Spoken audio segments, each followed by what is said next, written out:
Queridos irmãos, quero dizer da minha alegria em poder estar aqui com os irmãos. Graça e paz da parte do Senhor Jesus Cristo. Quero apresentar minha esposa, a Glícia, pedir para ela ficar de pé. Glícia e eu estamos casados há 29 anos, temos 3 filhos, e a pesquisa que eu fiz lá em casa são os filhos mais bonitos que existem neste mundo. Então, deu assim 100%. Tem a Rafaela, tem a Gabriela e tem o Nuno. Então, eu tenho 3 filhos e a graça que Deus me deu. Gabriela, a filha do meio, resolveu casar. Então, para um pai é muito difícil isso. Creio que para o pai, uma das coisas mais difíceis para um pai, por exemplo, para mim, é ver a sua filha dar um sorriso para um sujeito que ela acabou de conhecer e um sorriso que ela nunca te deu na vida. Ela, então, dá aquele sorriso para aquele sujeito. Enfim, Gabi casou com Mateus e constituíram uma família, e a gente está muito feliz com a Gabi e o Mateus, com essa nova família. E quando tive com o reverendo Hernandes, ele esteve lá no sertão comigo, ele chegou para mim e falou assim: Davidson, você precisa conhecer o reverendo Newton Tomazini. Você precisa, vou indicar você o reverendo Newton Tomazini para você conhecê-lo, para você trazê-lo também aqui ao sertão, para que ele possa conhecer e se envolver nesse projeto aqui no sertão. Nós fizemos contato, o reverendo esteve lá, conheceu, e a gente tem estreitado aí as nossas comunicações, e hoje tenho a alegria de estar aqui com os irmãos, compartilhando alguma coisa que Deus tem feito através de servos dele, ali no semiárido do sertão, nas cidades de Brotas de Macaúbas, Oliveira dos Brejinhos, Ipupiara e Ibotirama. Eu quero pedir licença para compartilhar algumas coisas ao longo da mensagem, mas eu quero convidar você a abrir sua Bíblia no texto de Atos dos Apóstolos, no capítulo 4, do versículo 5 até o versículo 22. Atos dos Apóstolos.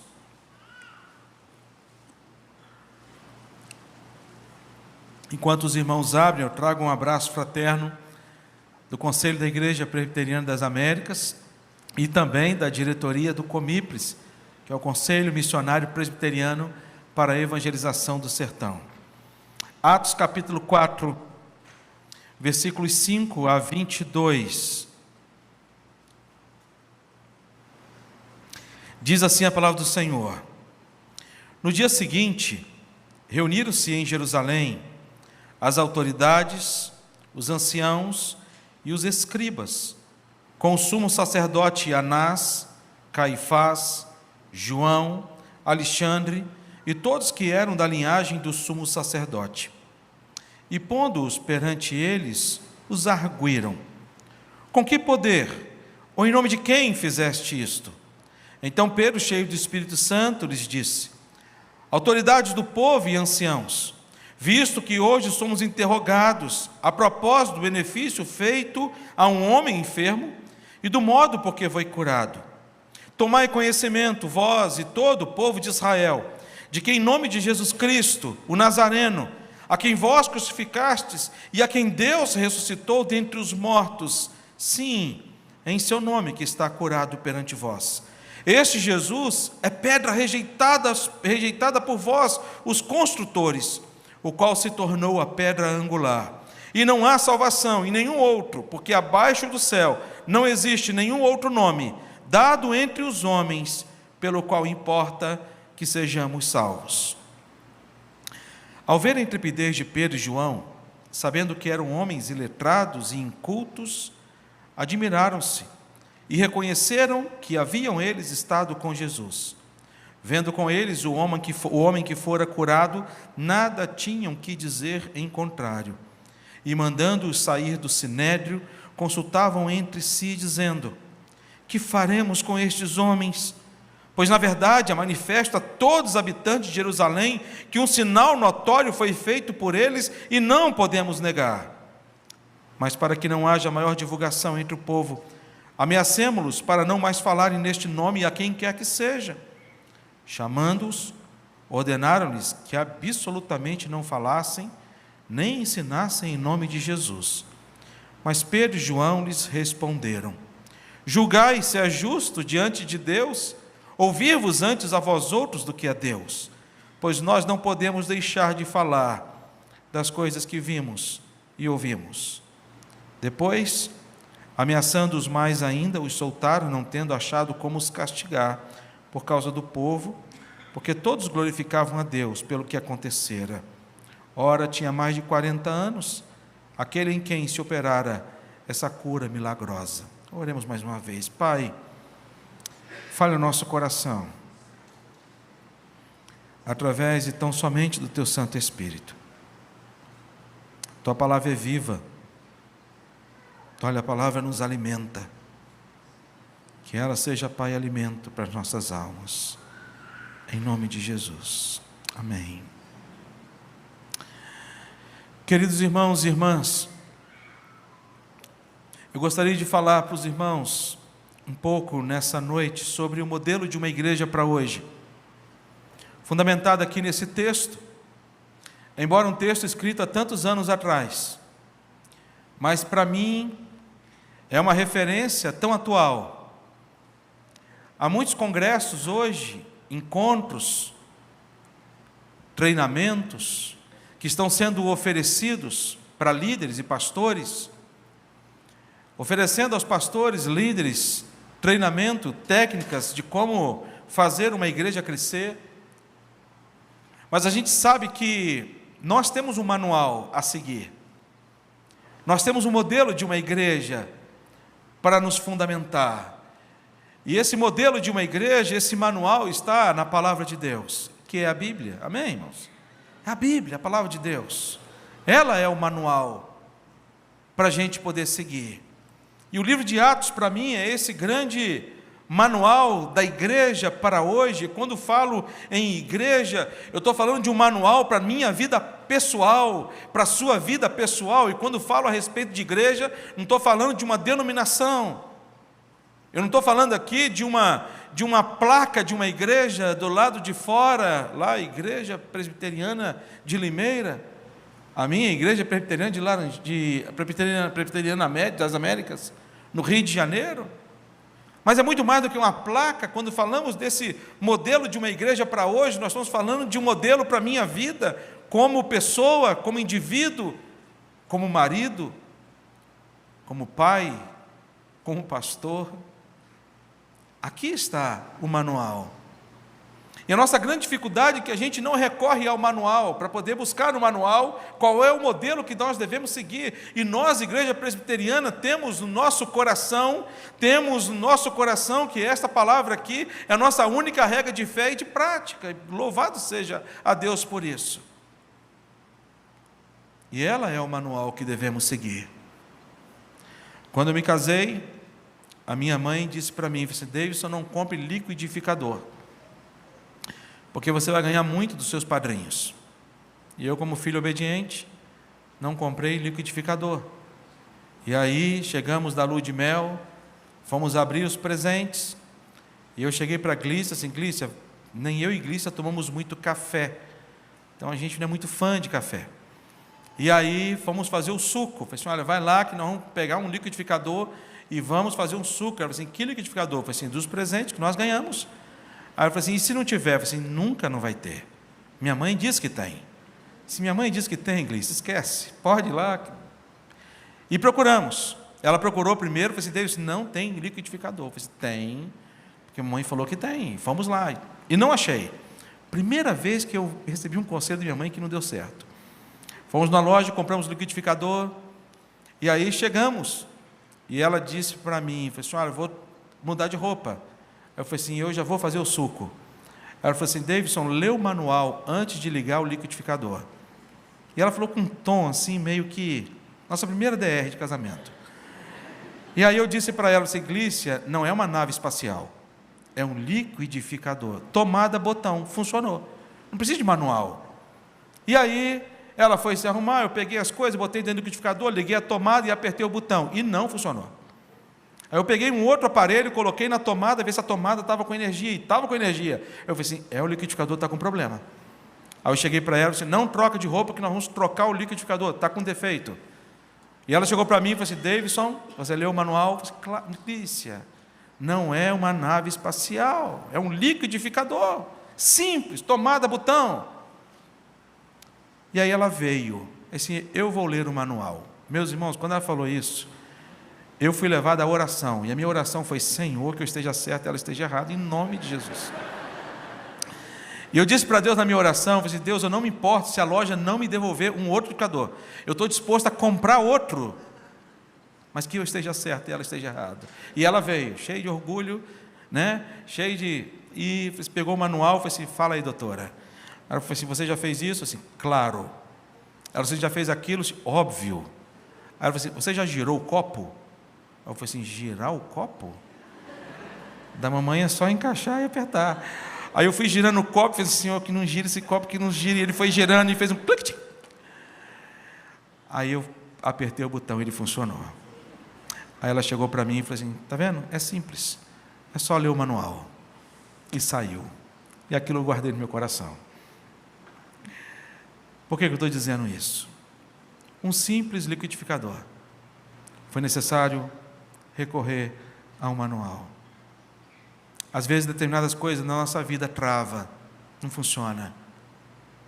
Casamento, criação de filhos e tantas outras coisas na nossa vida. A vida é tão complexa. A nossa vida não é simples como liquidificador, tomada e botão. Nossa vida é muito complexa. E dentro dessa complexidade tem o chamado de Deus para a gente viver a missão e viver a igreja. E viver a igreja não é viver de acordo com o que eu quero. Não é fazer com que o mundo está dizendo para a gente hoje, assim: olha, a Bíblia ela precisa ser atualizada, porque ela está totalmente desatualizada. Não! A Bíblia é a palavra de Deus, e a palavra de Deus ela é imutável, ela não muda, ela vai ser sempre atual para as nossas vidas. E por isso é um fundamento principal para que nós, se quisermos buscar e ser igreja do Senhor Jesus Cristo, relevante nesse século em que nós estamos vivendo, relevante na cidade onde nós estamos vivendo, relevante no trabalho onde nós estamos exercendo o nosso trabalho, é necessário que a gente volte à palavra, volte os olhos e os olhar para a palavra de Deus, que é o nosso manual, e fale assim: como é que eu devo proceder? Por isso, o tema é modelo de uma igreja para hoje. Eu queria citar este exemplo de Pedro e João. Pedro e João estavam indo para o templo, e contando o contexto desse texto, eles estão indo para o templo, e uma pessoa chega para ele e fala assim: moço, estou precisando de ajuda, me ajuda por favor. Um coxo. E o texto vai dizer no versículo 22 que tinha mais de 40 anos, aquele em quem operara aquela cura milagrosa. E aquele coxo chega para Pedro e João e diz: moço, estou precisando de ajuda, me ajuda por favor. Pedro e João possivelmente botaram a mão não sei se botou a mão no bolso, porque não sei se naquela época tinha bolso, mas ele falou, João e Pedro disseram para aquele homem: nós não temos ouro, nós não temos prata, mas o que nós temos, nós te damos, levanta e anda. O texto vai dizer que no mesmo instante ele ficou de pé, e ele começou a percorrer a cidade, e anunciar a sua cura. E essa cura chega aos ouvidos do Sinédrio. E o Sinédrio então fala assim: mas espera aí, quem te curou? Assim, Jesus Cristo. Mas como pode? Nós já levamos esse Jesus na cruz, já crucificamos esse Jesus, e como é que continuam falando neste nome? O Sinédrio então se reúne e fala assim: vamos chamar então Pedro e João, esses dois, em praça pública, e se possível, vamos levá-lo também à morte, para que eles possam morrer, e que isso sirva de um grande exemplo para ninguém mais falar em nome de Jesus Cristo. O Sinédrio então reúne, chama Pedro e João, e quando chamam Pedro e João, e em todo esse processo, desse discurso de Pedro, nessa conversa, há para a gente esse exemplo de uma igreja para hoje. E o modelo de uma igreja para hoje, em primeiro lugar, é uma igreja que vive diante de um poder de Jesus Cristo. Quando as autoridades, os anciãos, os escribas, sumo sacerdote Anás, Caifás, João, Alexandre, e todos que eram da linhagem do sumo sacerdote ali, estavam todos reunidos, e chamam Pedro e João, e fazem uma pergunta a Pedro e João, perguntam para ele: em nome de quem vocês fizeram esta cura milagrosa? Era hora de Pedro chegar e dizer: foi em meu nome que eu fiz essa cura milagrosa, foi em meu nome. que eu fiz o que fiz. Mas Pedro, ao invés de dizer isso, ele vai dizer o quê? Foi em nome de Jesus Cristo, o Nazareno, a quem vós crucificastes, mas a quem Deus ressuscitou dentre os mortos. Sim, é em seu nome que está curado perante vós. Este Jesus, que é pedra rejeitada por vós, os construtores, se tornou a pedra angular. E não há salvação em nenhum outro nome dado entre os homens, pelo qual importa que sejamos salvos. Era hora de Pedro dizer, em vez de dizer que foi em nome de Jesus, dizer foi em meu nome. Eu tirei o meu paletó e passei meu paletó, ou então minha toga, sei lá o que ele vestia naquela época, eu tirei minha toga e passei minha toga, ou então impus a mão sobre ele, e na mesma hora ele foi curado. E Pedro talvez poderia montar uma igreja para ele, Igreja Apostólica de Pedro, botar uma foto bem bonita dele na placa da frente da igreja, e dizer, venha que nesta noite Pedro estará na igreja, para poder realizar curas e milagres. E a igreja de Pedro ia lotar, porque todo mundo ia lá atrás de curas e milagres. Só que Pedro não disse isso. Pedro disse, em nome de Jesus Cristo Nazareno, a quem vós crucificastes, mas a quem Deus ressuscitou dentre os mortos. Nós somos uma igreja que vive diante de um poder inesgotável. Você crê nisso? Eu compartilhei um pouco a respeito do trabalho no sertão. E o que é maravilhoso compartilhar a respeito do trabalho do sertão é que nós nos esvaziamos por completo. Nós nos esvaziamos por completo. Porque não tem como realizar a obra que está sendo realizada lá no sertão por força humana. Nós temos um alcance tão somente físico. Nós temos alcance às pessoas apenas no alcance físico, quando podemos encontrar com as pessoas, dizer aos ouvidos delas. Mas quem tem alcance ao coração dessas pessoas chama-se Jesus Cristo, nosso Senhor e Salvador. E muitas das vezes nós não cremos. E eu me coloco neste grupo. Primeira vez que eu fui fazer um projeto missionário foi na minha escola, quando eu me converti. Eu tinha muita vergonha de ser cristão, muita. Pensa a vergonha. Meu pai foi eleito presbítero com 19 anos de idade, Rev. Aí você imagina. Minha mãe, presidente de SAF, presidente de federação de SAF, presidente sinodal de SAF, envolvida com SAF. Na minha época, eu sou de uma idade que ninguém aqui é da minha idade. Eu sou bem velho. Na minha época, os trapalhões eram às 19 horas. Não tinha YouTube. Não tinha internet para poder gravar, não tinha nem videocassete para poder gravar, e quando chegava eu assistir em casa, não tinha. E eu não conseguia entender o amor dos meus pais pela igreja e deixar às 19 horas de assistir os trapalhões. Eu ficava orando a Deus para minha avó, que era camada, passar o tempo lá em casa, na minha casa da mamãe. Eu ficava assim, traga minha avó para cá, eu disse, mãe, traz vovó. E aos domingos eu chegava e me oferecia, assim, mãe, como neto bem amoroso, eu posso ficar na igreja, não preciso ir na igreja, posso ficar para cuidar da vovó. E aí a vovó sempre gostava do SBT, era uma dificuldade. Só tinha uma televisão. Assim, olha, vê o Silvio Santos depois. Não, Silvio Santos. Até o momento que eu descobri quem era Jesus. E aí quando eu descobri quem era Jesus, de fato, e quem tinha que ter vergonha de mim, era Deus e não eu de Deus. Eu passei a fazer um trabalho na minha escola chamado Alunos de Cristo, nas horas do recreio. Eu estudava numa escola em Cachoeiro, Itapemirim, numa escola chamada Ateneu Cachoeirense, do reverendo Jader Gomes Coelho, pastorzão. Eu cheguei para o Rev Jader e falei assim, Rev, vou fazer um trabalho nas horas do recreio, chamado Alunos de Cristo. Eu falei assim, Pastor Davidson, o que você precisa? Eu falei assim, preciso do auditório do Ateneu. Eu falei assim, é seu, pode fazer, está à vontade, pode usar o que você quiser. Tinha um data show lá, tinha um retroprojetor, eu sou dessa época, tinha um retroprojetor, e eu não sabia tocar, a minha voz é horrível. Quando eu comecei a namorar com a Glícia, ela chegou para mim e falou assim, meu sonho é o meu noivo, meu esposo, a gente cantar no casamento, juntos. E também é meu sonho.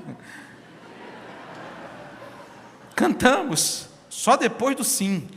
Aí eu botei na liturgia, assim, logo depois dos votos a gente canta. Não, vamos cantar antes. Não, vai que você desiste. E aí eu falei assim, como é que eu vou cantar? Procurei meus amigos que estudavam comigo, assim, cara, tem uma ideia sensacional, vou montar os alunos de Cristo aqui na escola. Eu falei assim, rapaz, você está doido, cara? Quem vai deixar o recreio para poder assistir você cantando? Entrei na aula de violão. Quem sabe violão aqui vai saber que eu não entendo nada de música mesmo. Eu demorei 2 meses para poder aprender nos galhos secos, Mi menor, Dó, Ré. Com muita dificuldade. Comecei os alunos de Cristo. Deus fazia um milagre naquela caixa. Quem me ajudava não eram os meus amigos da igreja, porque os meus amigos da igreja estavam naquela vibe de ter vergonha de Deus. Eu com 14 anos de idade. E aí eu botava a caixa de som, e nós não tivemos menos de 80 pessoas no auditório do Ateneu participando dos alunos de Cristo. Uma vez terminando os alunos de Cristo, cantei nos galhos secos, e o papai, ele me ensinava durante a semana versículos bíblicos, me ensinava textos bíblicos, porque cada semana eu falava sobre um tema, e uma semana que eu estava falando sobre perdão, pregando sobre perdão nos alunos de Cristo, que era de segunda a sexta-feira, eu tinha os alunos de Cristo, e papai sentava comigo, me ensinava todos os meus sermões. Papai está na glória, foi chamado à presença do Senhor. Uma vez terminando os alunos de Cristo, uma menina começou a chorar no meio do auditório, mas chorar copiosamente. E aí o sinal bateu. Quem me ajudava nas distribuições de folhetos eram as meninas da Católica Carismática, um grupinho de meninas. E aí elas falaram assim, olha, fala com a professora que eu já estou indo. E fui lá chegar para o casal que estava chorando, perguntar para eles, eu posso te ajudar?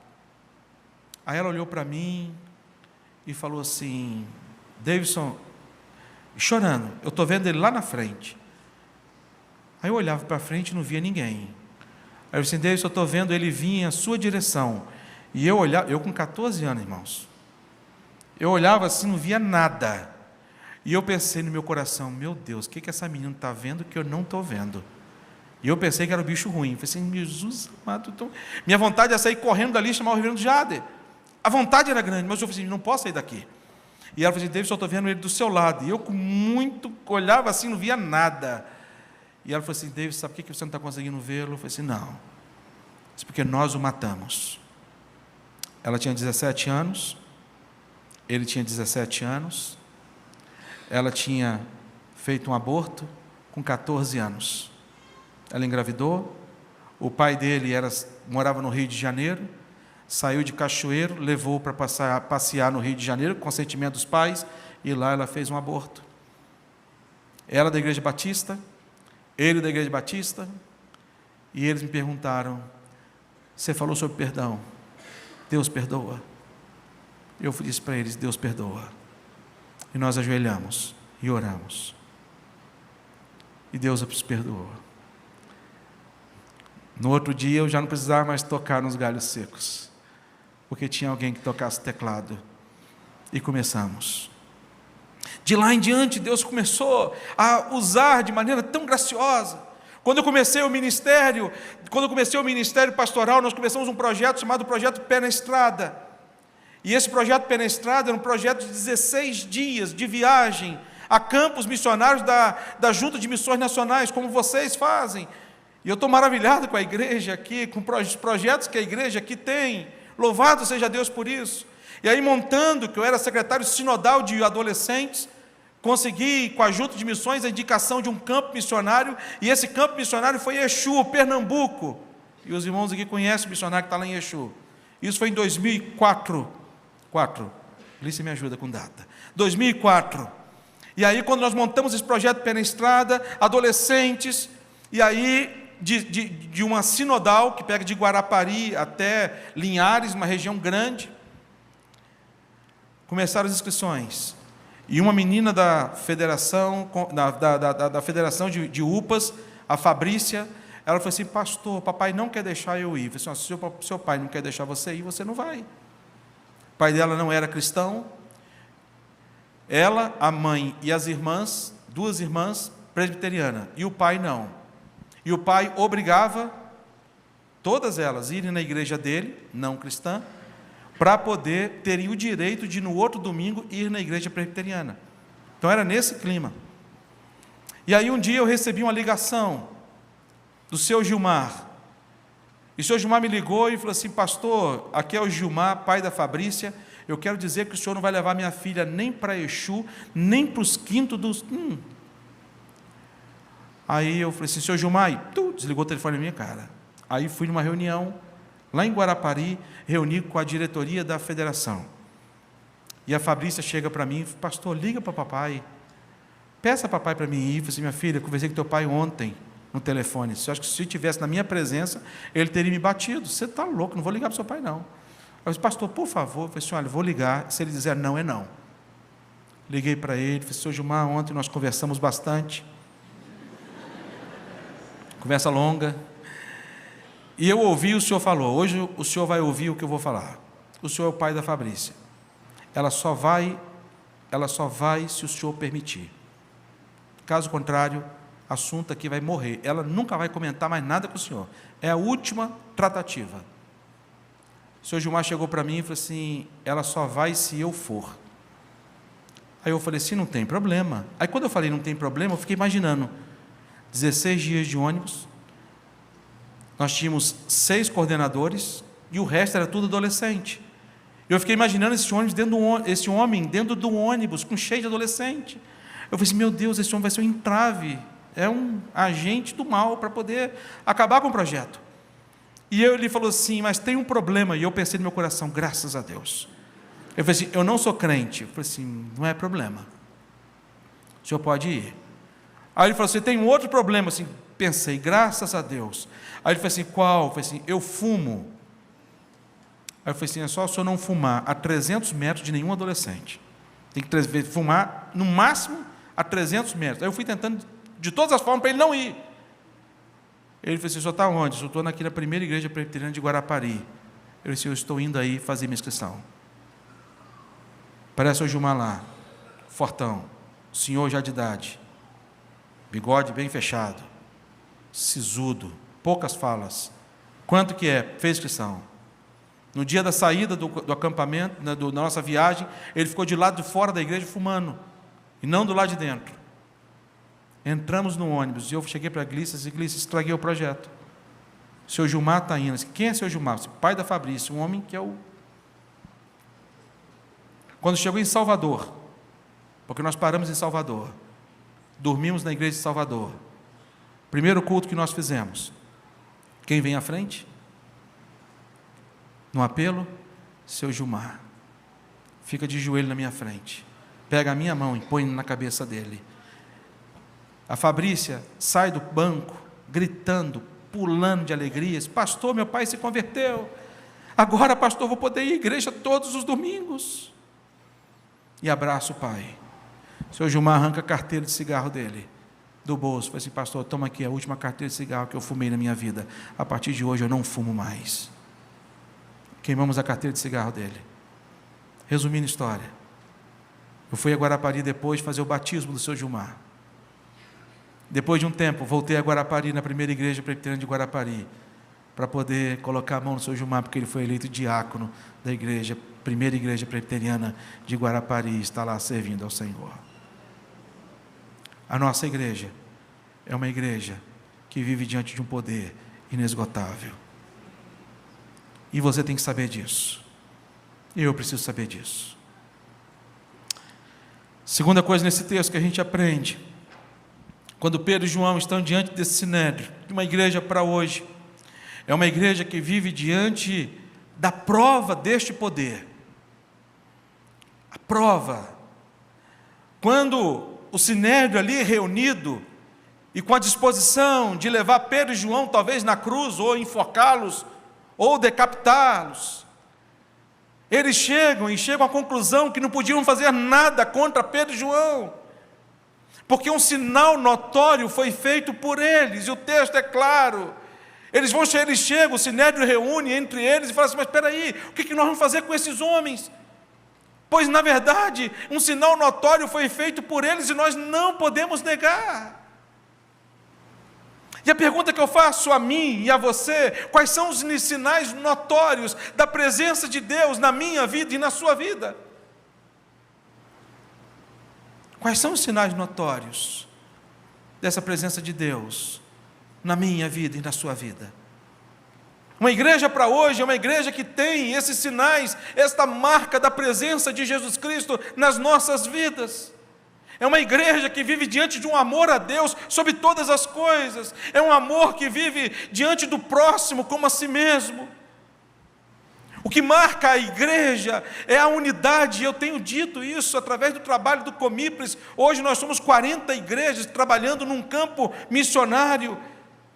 E eu volto aqui a contar quando o reverendo Márcio, da Chapada Diamantina, o presidente do Sino da Chapada, me perguntou, falou assim: Davidson, por que a igreja de vocês aqui está crescendo? E eu disse para ele, falei assim: olha, não existe segredo. É que aqui no Comipres existe uma unidade. E eu tenho usado uma expressão que nós criamos uma força muito grande espiritual. Uma força muito grande espiritual. E eu tenho dito que é uma usina nuclear espiritual.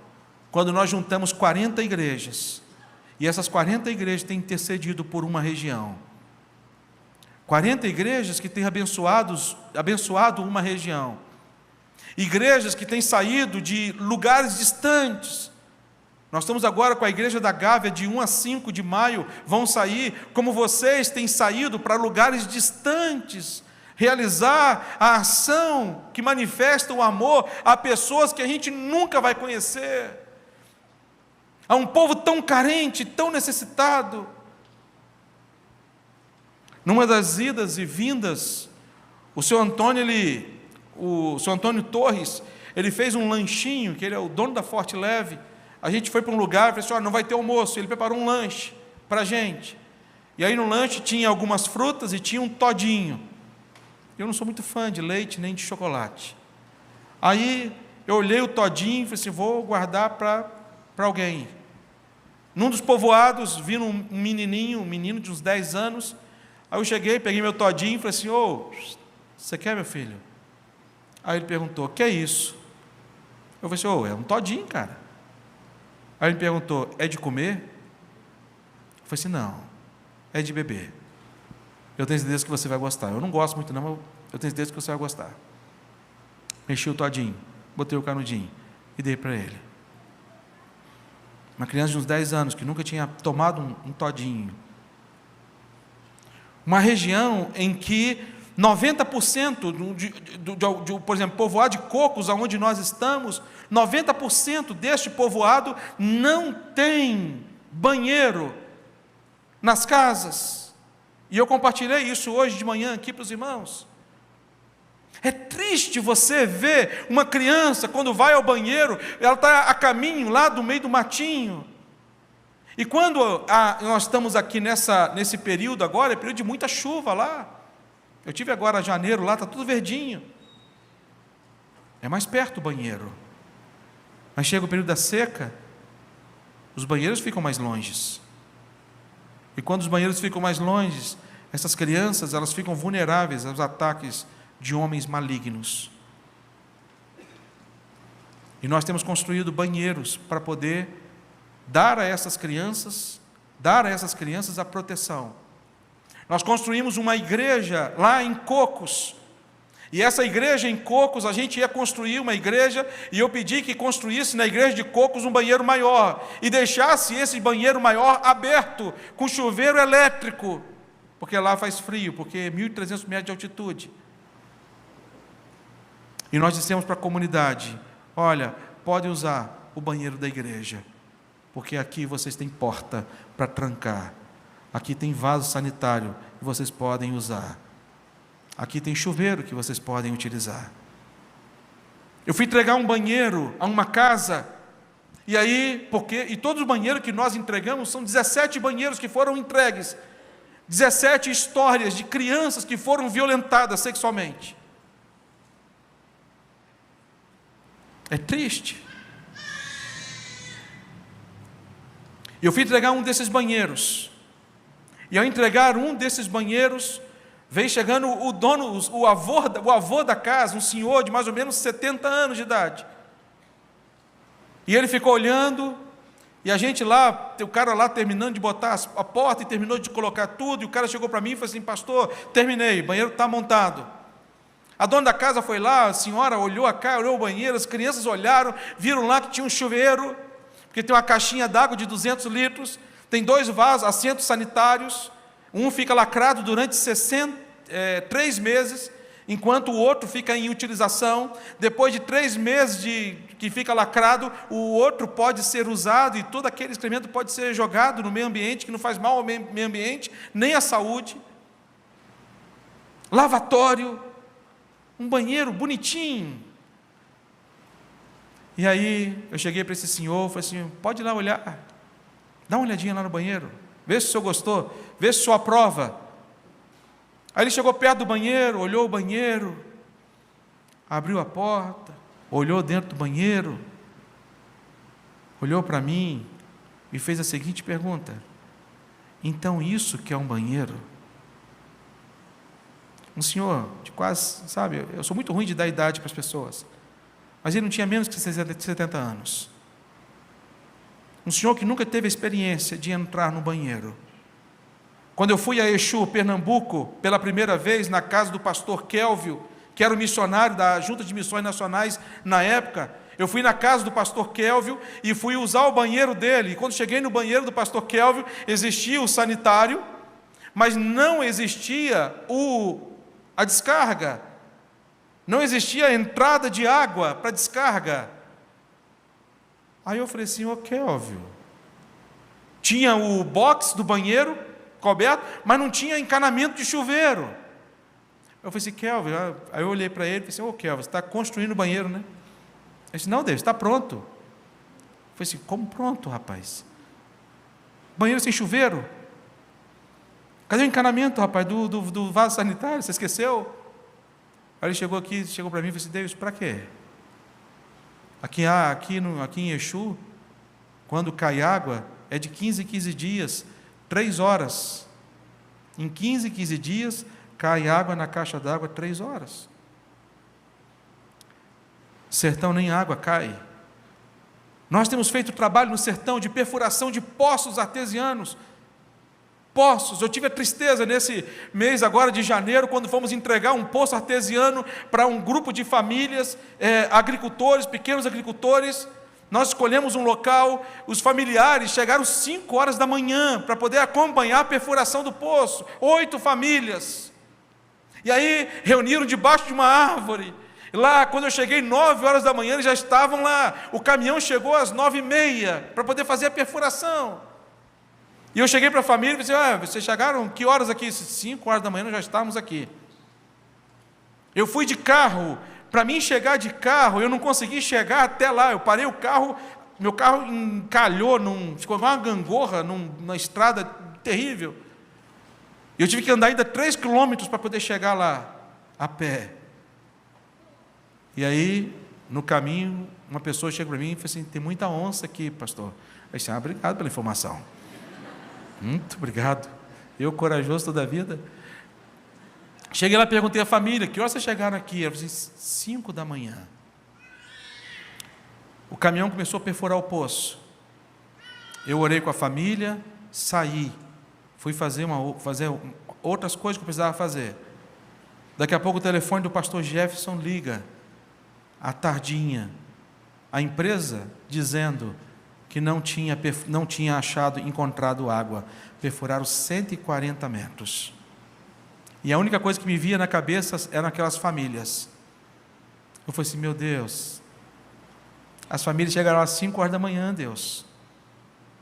Aí eu cheguei para o caminhoneiro, para a empresa da Agrosolo, falei assim: não saiam daí, não tira o caminhão daí não, amanhã tenta em outro lugar. E aí, outro dia, amanheci lá, as famílias já estavam lá, com cuscuz, comidas, todas lá já. No outro dia, perfurou de novo, e eu fiquei acompanhando. Nada. 80 metros, 90 metros, 100 metros, 110, 120, 130, 140 eles pararam. Eu disse: pastor, a água está muito profunda. Nós temos que trazer um outro maquinário para poder. Eu cheguei para a família e disse para eles: olha, não tem água. Mas nós não desistimos. Estamos contratando uma empresa, um geólogo de Feira de Santana, pagando todo o custo dele, para ele voltar lá na região e tentar encontrar uma fenda, para que a gente possa voltar lá, para poder perfurar a água. A igreja, ela tem dado provas deste poder. Quando aqui ele vai dizer, olha, um sinal notório por eles foi feito. E nós não podemos negar. Um sinal notório tem feito pela igreja, pela nossa vida. E a pergunta que eu faço a você, quais são os sinais notórios que você tem feito como igreja do Senhor Jesus Cristo? Através do poder que vocês reconhecem. Em último lugar, uma igreja para hoje é uma igreja que vive diante de um amor por Jesus Cristo. Quando o Sinédrio chega para Pedro e João e fala, olha, vocês não podem falar neste nome a quem quer que seja, e ameaçaram Pedro e João, ainda mais Pedro, o mesmo Pedro, que quando ele falou que defenderia Jesus Cristo até a morte, Jesus chega para ele e diz assim, Pedro, você não te conhece, antes que o galo cante, você vai me negar 3 vezes. O mesmo Pedro que teve medo de ser reconhecido como discípulo de Jesus Cristo, para não ser preso com Jesus Cristo, para não ser morto como Jesus Cristo. O mesmo Pedro, ele é tomado por uma ação do Espírito Santo de Deus no seu coração, e ele passa a demonstrar aqui aquilo que Jesus perguntou para Pedro, Pedro, tu me amas? E a resposta de Pedro foi aqui, quando Pedro ele chega para o Sinédrio e fala para o Sinédrio, eu não me importo o que vocês vão fazer comigo, eu não posso negar, mas Jesus Cristo, em hipótese alguma, eu não posso deixar de falar das coisas que vi e das coisas que eu vi. Vocês podem me matar. Pedro, como apóstolo Paulo, viver para mim é Cristo, e o morrer é lucro. Pedro se dispõe então a amar Jesus Cristo acima de todas as coisas. Quando a gente fala do amor de Jesus Cristo, nós estamos manifestando amor às pessoas, porque se tem algo precioso para a gente poder oferecer às pessoas, é Jesus Cristo. É Jesus Cristo. E as pessoas estão sedentas de ouvir da palavra de Jesus Cristo, tanto lá no sertão como no sul. Vou contar só a última, peço só desculpa os irmãos, contar a última. Nós fizemos pé na estrada em Exu, Pernambuco. Depois eu fiz um pé na estrada num outro campo missionário da Junta de Missões Nacionais, em São Miguel do Oeste, Santa Catarina, divisa com a Argentina. E lá um presbítero em Santa Catarina, na igreja presbiteriana, lá de Florianópolis, chegou para mim e falou assim, pastor, só tem que ir para o sertão, porque aqui o povo está de bolso cheio e barriga cheia, as pessoas aqui não estão sedentas como no sertão. E deu aquela palavra de ânimo, de coragem para a nossa caravana. E nós fomos para São Miguel do Oeste, fazendo trabalho de casa em São Miguel do Oeste, fazendo trabalho de visitação de casa em casa. Cheguei numa casa com os adolescentes, e aí a pessoa pediu para entrar, deixou a gente entrar, nós entramos na casa, e a senhora da casa chegou para mim e perguntou, falou assim, deixa eu te perguntar uma coisa, é uma Bíblia que está na sua mão? Eu falei assim, é uma Bíblia. Ela falou assim, eu posso pegar? Eu falei assim, claro, toma aqui.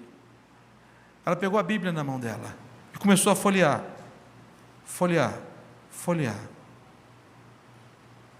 E ela chegou para mim e falou assim, pastor, eu sempre quis ter uma Bíblia, mas minha mãe sempre proibiu, e falou para mim que este livro era um livro proibido, e que eu não deveria nunca chegar perto desse livro, mas eu sempre tive vontade de ter este livro, um negócio queima no meu coração, por vontade de ler esse livro, mas eu nunca desobedeci mamãe, mas eu fiz a minha Bíblia. O senhor quer ver? Eu falei assim, quero. Ela pegou uma escadinha, a mãe dela já tinha falecido, ela falou assim, depois que minha mãe faleceu, eu fiz a minha Bíblia. E ela pegou uma escadinha, em cima do guarda-roupa, pegou uma caixa, que ela encapou, escreveu Bíblia Sagrada, fez as folhas desenhadas com canetinha, e ela me entregou a Bíblia dela. E quando eu abri a Bíblia dela, eu abri assim a capa e dentro era oco, não tinha palavra alguma, nada. E ela disse para mim: todos os dias, quando eu acordo e quando eu vou me deitar, eu pego a minha Bíblia, eu abro a minha Bíblia e faço a minha reza a Deus. Eu perguntei para ela: a senhora quer ganhar uma Bíblia? Ela falou assim: é o sonho, pastor, da minha vida, é o meu maior desejo. E eu cheguei para ela e disse: olha, nós vamos lá numa escola, nós estamos hospedados numa escola, eu vou trazer uma Bíblia para a senhora. E a gente levava a Bíblia, e todas as pessoas que iam na caravana faziam dedicatória e assinava como presente.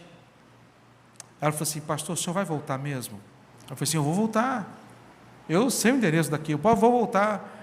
Ela falou assim: o senhor pode deixar a Bíblia do senhor comigo? Porque enquanto o senhor for lá buscar a minha e trazer, eu já vou lendo a do senhor. São Miguel do Oeste, Santa Catarina, a mesma sede que o sertanejo tem da palavra do Senhor. É a mesma sede que aqui os nossos irmãos de Limeira têm pela palavra do Senhor, que estão nas nossas escolas, nas suas escolas, que estão no seu trabalho, que estão na rua, são os nossos vizinhos. Sede da palavra do Senhor. A minha oração é que esse modelo de uma igreja para hoje, uma igreja que vive diante do poder de Jesus Cristo, e não poder humano, mas poder de Jesus Cristo. Esse poder, ele foi dado a mim e a você. Nós temos este poder. Segundo, viver diante de provas deste poder de Jesus Cristo nas nossas vidas, diariamente, a ponto de você perceber, falar assim: olha, aconteceu isso comigo, só pode ter sido Deus. E em terceiro e último, viver diante de um amor sem limites, sem explicação. Aliás, com explicação, porque Jesus nos amou primeiro. Que Deus abençoe a vida desta igreja, a sua vida, para que a gente possa buscar neste manual, modelo de vida para cada um de nós.